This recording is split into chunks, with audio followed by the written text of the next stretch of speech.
বিএনপির ভারপ্রাপ্ত চেয়ারম্যান তারেক রহমানের কেন্দ্রীয় ঘোষিত কর্মসূচি অনুযায়ী হাটহাজারী সংসদীয় আসনের দানেশীষের মনোনয়ন প্রত্যাশী বিএনপির কারা নির্যাতিত নেত্রী ব্যারিস্টার শাকিলা ফারজানার নির্দেশে হাটহাজারী ১০ নং উত্তর মাদার্শা ইউনিয়ন বিএনপি ও অঙ্গ সংগঠনের উদ্যোগে অত্র এলাকার প্রবাসী সন্তান বিএনপি নেতা সিরাজ হোসেন মিন্টুর সার্বিক সহযোগিতায় উত্তর মাদার্শা ইউনিয়নের ৯টি ওয়ার্ডে সাধারণ জনগণের মাঝে ৯০০ পিস চারাগাছ বিতরণ করা হয়েছে। ইউনিয়ন বিএনপি নেতা মোহাম্মদ দেলাওয়ার হোসেনের সভাপতিত্বে ও ইউনিয়ন যুব দলের সাধারণ সম্পাদক হাসান মুরাদ চৌধুরীর সঞ্চালনায় উক্ত অনুষ্ঠানে প্রধান অতিথি হিসেবে উপস্থিত ছিলেন চট্টগ্রাম উত্তর জেলা যুব দলের প্রচার সম্পাদক বিএনপি নেতা একরাম হোসেন চৌধুরী। প্রধান বক্তা হিসেবে বক্তব্য রাখেন চট্টগ্রাম উত্তর জেলা ছাত্র দলের সাবেক সহ সাংগঠনিক সম্পাদক MG কিবরিয়া। বিশেষ অতিথি হিসেবে উপস্থিত ছিলেন চট্টগ্রাম রেড ক্রিসেন্ট পরিচালনা কমিটির সদস্য জহির উদ্দিন বাবর, ইউনিয়ন বিএনপি নেতা নাসির উদ্দিন, ২ নং ওয়ার্ড বিএনপির সাধারণ সম্পাদক মহিউদ্দিন, বিএনপি নেতা নাজিম উদ্দিন, হাবিবুল্লাহ, কৃষক দল নেতা আসগর হোসেন। এতে আরও বক্তব্য রাখেন রশিদুল আলম রিপন, মোহাম্মদ জামাল, উত্তর জেলা ছাত্রদল নেতা রুকন উদ্দিন, মুজিব, সাইফুল, শেকান্দর, নাইম, সজীব, আলমগীর, ইব্রাহিম সহ অসংখ্য নেতৃবৃন্দ। বর্তমান বাংলাদেশের যে আবহাওয়ার যে অবস্থা সেটা আপনারা কিন্তু রিয়েলাইজ করছেন। হঠাৎ করে গরম, হঠাৎ করে বৃষ্টি, হঠাৎ করে ভূমিকম্প, এগুলো কিন্তু সব কিছু হচ্ছে কিন্তু আবহাওয়া ঝুঁকিপূর্ণ হওয়ার কারণে। বাংলাদেশের যে ২০ কোটি জনগণ, আমরা একজন যদি একটা করে গাছ লাগাই, একজন যদি একটি করে গাছ লাগায়, তাহলে অন্ততপক্ষে আমরা নিজেরা দায়ী মুক্ত হব। আপনি একজন সন্তান যদি জন্ম দেন, আপনার সন্তানের খারাপ দিকেও আছে, ভালো দিকেও আছে। সেটা যদি সুসন্তান হয় তাহলে আপনার জন্য মঙ্গল, সেটা যদি কুসন্তান হয় তাহলে সেটা আপনার জন্য ক্ষতিকারক। কিন্তু আপনি যদি একটা গাছ লাগিয়ে যান, এই গাছ অবশ্যই শুধুমাত্র আপনাকে উপকারেই দিবে, কোনো ক্ষতি দিবে না। সুতরাং এটা হচ্ছে বর্ষা মৌসুম। আপনারা যারা এখানে উপস্থিত হয়েছেন, জনাব রিয়াজুর রহমান মিন্টু সাহেব এই উত্তর মাদার্শা ৯ ওয়ার্ডের জন্য ৯০০ চারা আজকে তিনি উপহার দিয়েছেন। শুধুমাত্র উত্তর মাদার্শা ইউনিয়নের ৯ ওয়ার্ডের জন্য তিনি ৯০০ চারা উপহার দিয়েছেন। আপনারা যারা এখানে আজকে উপস্থিত হয়েছেন, আপনারা নিজেরাও গাছ লাগাবেন এবং আপনারা যে গাছগুলো নিয়ে যাবেন, আপনাদের পার্শ্ববর্তী যারা আছে তাদেরকে এই গাছগুলো লাগার জন্য আপনারা উৎসাহিত করবেন। দীর্ঘ ১৫.৫ বছর এই ফ্যাসিস্ট হাসিনা বাংলাদেশে যে ত্রাসের রাজত্ব কায়েম করেছিল ছাত্রদের আন্দোলনের মাধ্যমে, সেটার অবসান হয়েছে। বাংলাদেশ এখন নতুনভাবে জেগে উঠেছে। এই জাগানোটাকে আমরা যারা বাংলাদেশের জনগণ আছি, আমাদেরকে সেটা ধরে রাখতে হবে। সেটা শুধু রাজনীতিবিদরা ধরে রাখলে হবে না, রাজনীতিবিদদেরকে আপনারা যারা সাধারণ জনগণ আছেন আপনাদেরকে অবশ্যই সহযোগিতা করতে হবে। আগামীতে হাটহাজারীতে, সারা বাংলাদেশের মতো হাটহাজারীতেও নির্বাচন হবে।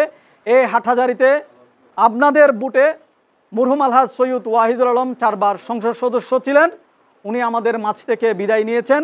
আমি আজকের অনুষ্ঠান থেকে উনার রুহের মাগফিরাত কামনা করছি এবং সাথে সাথে উনার শাসনামলে এই হাটহাজারীতে যে শান্তি বহমান ছিল, এই হাটহাজারীতে শান্তির জনপদ ছিল।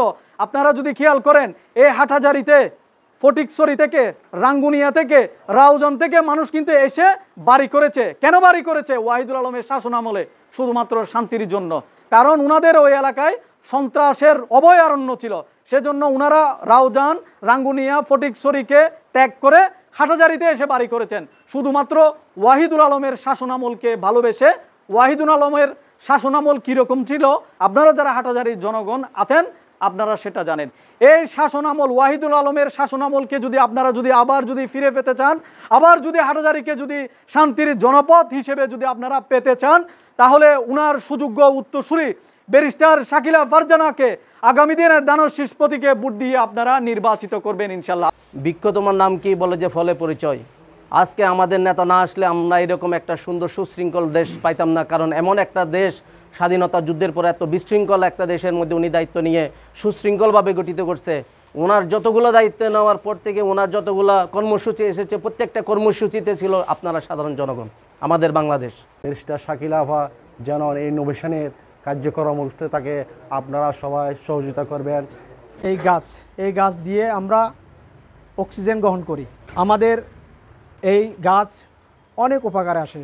আমরা যে যার জায়গা থেকে আমরা এই 2025 সামনে রেখে যে যার আঙ্গিনায় আমরা ফলজ এবং বনজ গাছ রোপণ করব, এই প্রত্যাশা ব্যক্ত রেখে আমার বক্তব্য এখানে ইতি টানছি।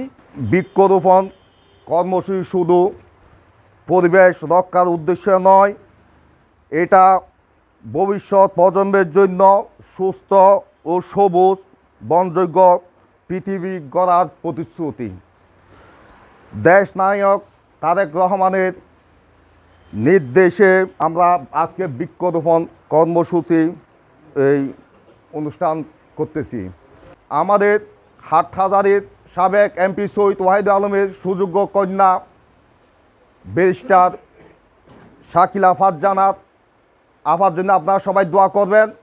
আর আমরা এই হাটহাজারী থেকে ব্যারিস্টার শাকিলা ফারজানাকে আগামীতে সংসদ সদস্য হিসাবে দানচ্ছা নিয়ে দেখতে চাই। আমরা সবাই একবদ্ধভাবে কাজ করে যেন হাটহাজারী সুন্দর এবং শান্তিপ্রিয় জায়গা হয়, তাই সবাইকে ঐক্যবদ্ধভাবে ব্যারিস্টার শাকিলা ফারজানার পাশে থাকার জন্য আমি সবাইকে অনুরোধ জানাচ্ছি। তো আমাদেরকে বৃক্ষরোপণ করতে হবে। আমাদের দেশনায়কের নির্দেশে বৃক্ষরোপণ চলমান আছে সারা বাংলাদেশে। তারই ধারাবাহিকতায় আজকে আমাদের উত্তর মাদাসা ইউনিয়নে প্রতিটি ওয়ার্ডে প্রতিটি জায়গায় বৃক্ষরোপণ করবেন আপনারা।